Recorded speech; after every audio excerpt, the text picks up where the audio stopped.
صلى على النبي. عاملين ايه؟ كل سنه وانتم طيبين. النهارده الجمعه، ربنا يخليكم ويبارك فيكم ويتعاد لكم بخير يا رب. في حجنه اهي، انا مش ممرضه بس ايه، كل حاجه لها عناء. شفت دكتور بيدي لحد حجني اتعلمت منه، فشوفوا خليكم معايا.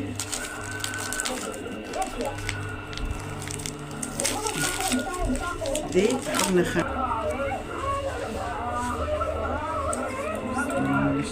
بسم الله الرحمن الرحيم. صلى على رسول الله.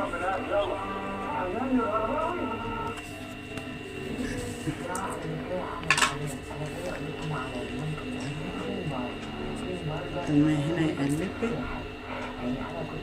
تسحب لوحدها، سحبت الماء لوحدها. لما يروح الصيدلية يروح للدكتور يتعلق، واي حد تعبان يديها له، اهم شيء يكون متعلق.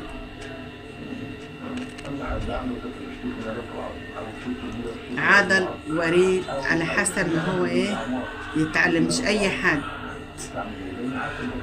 دي سن 3 تركبوها كده،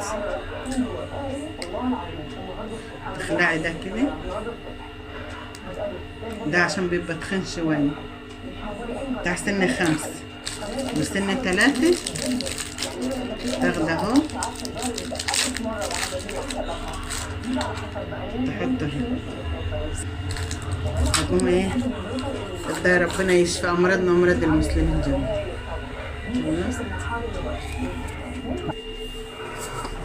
اديتها اهو، فضت اهي اديتها له، ربنا يشفيه يا رب. ابو اسامه ربنا يشفيه ويخليه ويحش عنه. الدكتور ربنا يبارك له، عشان عنده شويه تعب، ادعوا له بالشفاء. عنده شويه تعب، ربنا يا رب يشفيه هو واللي زيه.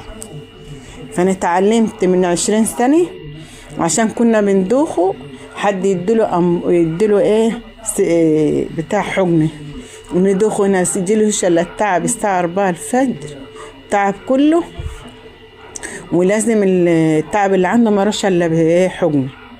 ندوخ عليها ما نجيبوها شويه. قلت والله لا متعلمه، هم اللي الدكاتره والممرضين اتعلم منهم، عيالهم الممرضين علموني، وبرضك شفت ناس بتديله قبل كده ودكاتره، ان انا ابتديت ايه اديله الحجن، اخلي الحجن بقى